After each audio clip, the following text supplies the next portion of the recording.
કરતા નથી. આપણે મન આપણે ગુરુમાને અર્પણ કર્યું છે, પણ મન ઠકાણે રહેતું નથી, અર્પણ થતું નથી. મન મારું કર્યું છે અને મન કેમ આપણે કરીએ છીએ. જો મનને મતે હાલશું તો દરેક આવશે, ચોરસી આવશે. મનને મતે નથી હાલવું. મન તો એક આપણો ગુલામ છે. મન આપણો ગાડીનો ડ્રાઈવર છે, માલિક નથી. માલિક નથી. મન કેમ આપણે કરીએ તો એ ગાડી ખાડામાં જાય. મનને મતે હાલવાનું નથી, સંત મતે હાલવાનું છે, સદગુરુ મતે હાલવાનું છે. આપણે જો વચન આપ્યું છે ને, વચનને મતે હાલવાનું છે. વચન વિવેકી જેને નારી ને બ્રહ્માદિક લાગે ભાઈ. આ વચનને ભરીને આપણે ભરેલા છે. આ વચનને ભૂલો નહીં. ભૂલી તો પછી કાંઈ છે જ નહીં. એટલે જે ભૂલે છે એ જ માર ખાય છે. નથી બોલતા એના તો બેડા પાર થઈ ગયા. નથી બોલ્યા એને તો આપણે ઇતિહાસો બોલી અત્યારે સત્સંગ એના કરીએ. આજે બોલે છે ને નથી બોલ્યા એનું કરીશ, અને એને ભગવાન મળી ગયા. આજે નથી બોલ્યા ને બધાને મળી ગયા. આપણને નથી મળતા એટલે કઈ ગુરુ ખોટા નથી. આપણે નથી મળ્યા એટલે બધો કઈ રસ્તો ખોટો નથી, પણ આપણે ખોટા છે. આપણે રસ્તાથી બહાર ક્યાંક આવી છે. આપણે રસ્તો ક્યાંક ચૂકી ગયા છે. રસ્તો ન ચૂકવો હોય તો આપણે કાલથી આપણે રસ્તામાં હાલવું જોઈએ. આપણને ગુરુ મહારાજે 24 કલાક ભજન કરવાનું કીધું નથી. 24 કલાક તો પછી એનું વર્તન એવું થઈ જાય ને, એની વાણી સુધરી જાય, એનું વર્તન સુધરી જાય, એટલે પછી એને 24 કલાક એમ કહેવાય કે હું તો એ તો નિંદ્રમાં સમાધિ કહેવાય. શું કામ કે એને રટણ કરી લીધું છે. પહેલાના જમાનામાં આપણે કોર્સ આંકતા હતા. કોર્સ આંકીને તો એક મોટો વરડો વધતો હોય ઉપર, અને નીચે ગ્રેડી ઉપર દોરડી, સૂતરની દોરડી હાલતી હોય. એ સૂતરની દોરડી હાલીને પથ્થરમાં આંખો પાડી દે, લાકડામાં આંખો પાડી દે. હવે જો આ સૂતરની દોરી જો પથ્થરમાં આંખો પાડી શકે તો તમારો શબ્દ છે ને એ રટણ છે ને આમાં આંખો પડી જાય, પછી બહાર ન જાય, થઈ ન શકે. એ મન નીકળી ન શકે. મન છે ને અમન બની જાય. મનને મારવાનું નથી, મન મરે નહીં, મનને રસ્તે વારવાનું, અમન બનવાનું છે. મન રે જ નહીં એવું થઈ જાય. એવું કરવા માટે આ ભજન છે. આપણા સંતો બધા એવા બની ગયા છે. હું વારંવાર વાત કરું કે ગંગા, જમના, સરસ્વતી, કાવેરી આ બધી નદીઓના નામ છે. ચોમાસામાં ઘૂઘવટ કરતી હોય, હાલતી હોય, આપણને એમ થાય આપણને ખેંચી જાય એટલું તો જોર હોય એના, પણ બધું જ ક્યાં પડે તો સમુદ્રમાં જાય. સમુદ્રમાં પડે એટલે એક નદી ન રહે, નદી ન રહે, નદી મટી જાય, સમુદ્ર બની જાય. એમ આપણે પણ પરમાત્માના રૂપમાં ભળી જવું હોય, જીવમાંથી શિવ બનવું હોય, તો મનને અમર બનાવવું હોય તો એક જ રસ્તો છે. અગ્ર ઉપર ધ્યાન, મનને અગ્ર ઉપર રાખીને આપણે સ્મરણ કરવું, ધ્યાન કરવાનું. એટલે તમારું મન ક્યારે બહાર નહીં જાય, જાય જ નહીં. કોશિશ કરશો તો નહીં જાય, પણ જ્યાં સુધી મનને વશ નથી કર્યો ત્યાં સુધી રખડું રહી ગયું ને તો હરાયા ઢોર જેવું છે, તો ભટકશે. તો એને પછી ડેરો બાંધવો પડે મોટો. ઢોરા તમને માલધારી હોય ને ગામને ખબર હોય કે કોઈ ગાય કે ભેંને આડવા જાય ને હાલે નહીં ને, એટલે એને લાકડાનો ડેરો બે પગ અવાજે બાંધે, પગમાં ફટકાય લાગે પછી સિદ્ધ થાય. પછી ગુરુમાં એને ફટકારે, એ ફટકારે બધા કે ભાઈ તું આવો ઠેરતો થઈ ગયો છે, તારો દોષ છે, અમારો દોષ નથી. અમે તને શબ્દ આપ્યો તો માર્ગે આવ્યો નથી. હવે તારું મન વધારે બગડી ગયું છે, વધારે ઠેકડા મારે. હવે તારે આનામાં આવો બધે ડેરો બાંધવો પડશે. પછી એને ગુરુમાં ઝટકા મારે, પછી એને માઠું પણ લાગે, એ થોડુંક દુઃખ પણ લાગે. પણ વરીને આમાં આવ્યા વગર એને છૂટકો નહીં. જ્યાં સુધી આમાં આવે નહીં ને ત્યાં સુધી તો એને દુઃખ ભોગવવું પડે. એટલે આપણે દુઃખથી જો મુક્તિ જોતી હોય, આપણે સુખની સાહેબી જોતી હોય, સુખમાં જવું હોય તો એક જ આ વચન છે. બસ આ વચનને ભરીને લેવું, અને આમાંથી સુખ આવશે. અમે તો તમને એવા આશીર્વાદ આપ્યા છે કે અમારું શિષ્ય કોઈ દુઃખી ન હોવું જોઈએ. જેવા સ્વામિનારાયણ ભગવાન જે આપે એનો બધા શિષ્યોને અનુભવ આપ્યું છે ને કે મારો શિષ્ય કોઈ ભીખ ન માંગવો જોઈએ. મારા શિષ્યનો દુઃખ હોય મને આવે, એને ફાંસીની સજા હોતી તો એ કાંઠે નીકળી જાય ને મને આવે. એમ અમે પણ અમારા સૌરભ બાપાએ માંગેલું છે કે મારો શિષ્ય કોઈ સાચા વર્તન, સાચું એની વાણી અને સાચું સમરણ કરે ને કોઈ દી દુઃખી ન હોય છે પણ નહીં. અને દુઃખી કોણ થાય છે?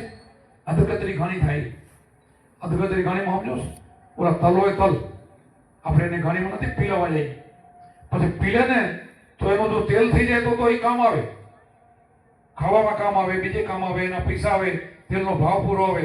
કાં તો તલ કોરા બનાવે, કોરા પડ્યા હોય ત્યાં સુધી હારા, ગુરુ ન કર્યા હોય ત્યાં સુધી હારા. હવે એમ કે કાલે કોઈ ગુરુ મળશે. કાં તો તલ કોરા ભરા, કાં પીલીને તેલ કઢાય.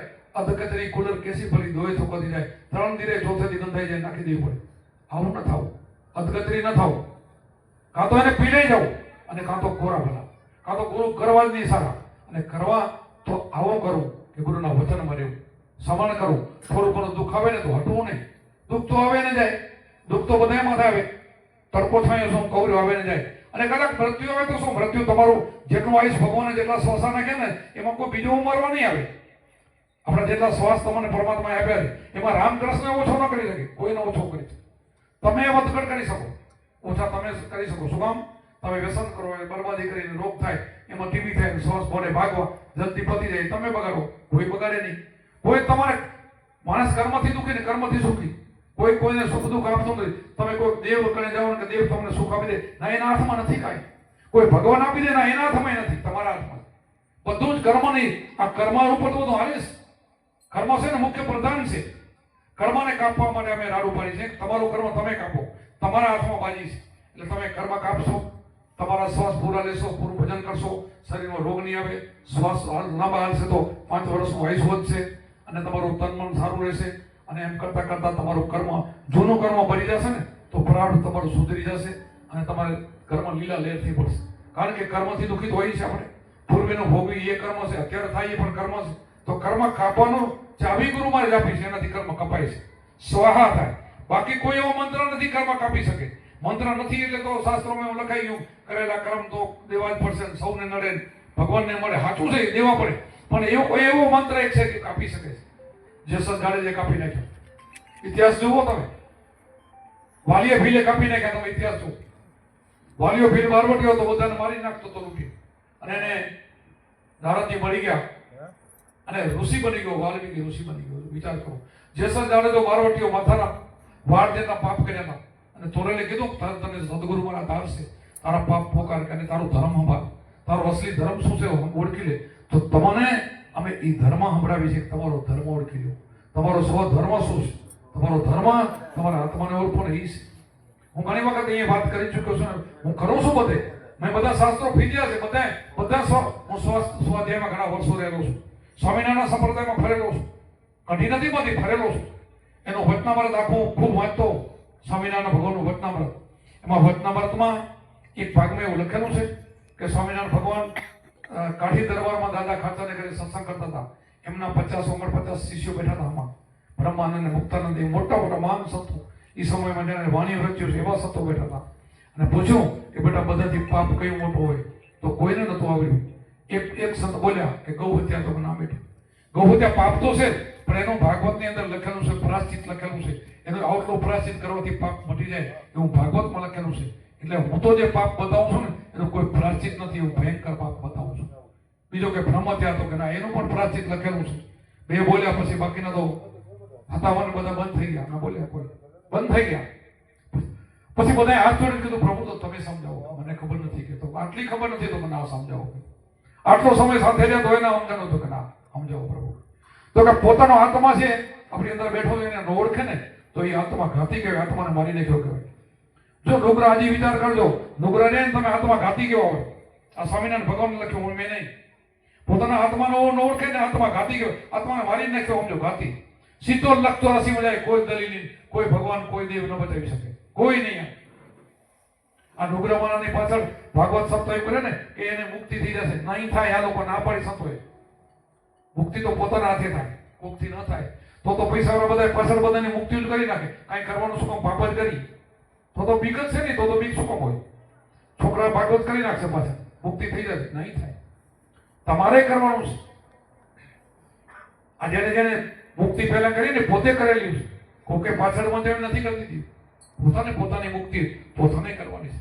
એટલા માટે આ સમજ્યા સિવાય મેળ થાય એમ નથી.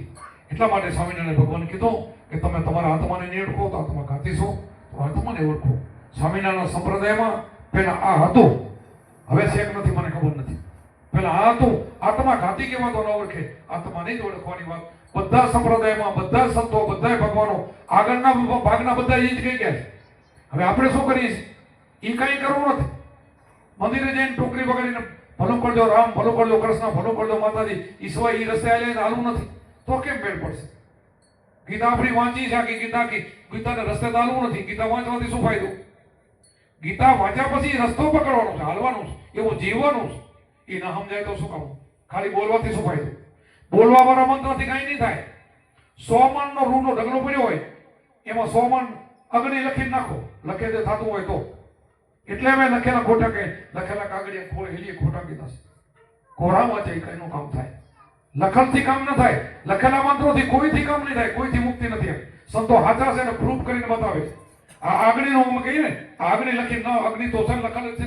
હોમન અગ્નિ, હામો કપાસ પડ્યો છે, અસલ કપાસ, એમાં મૂકજો, નહીં ભડકો થાય, નહીં બને. અને એક જ ટીલારી બાકાની દિવસની મૂકો, સ્વાહા થઈ જશે.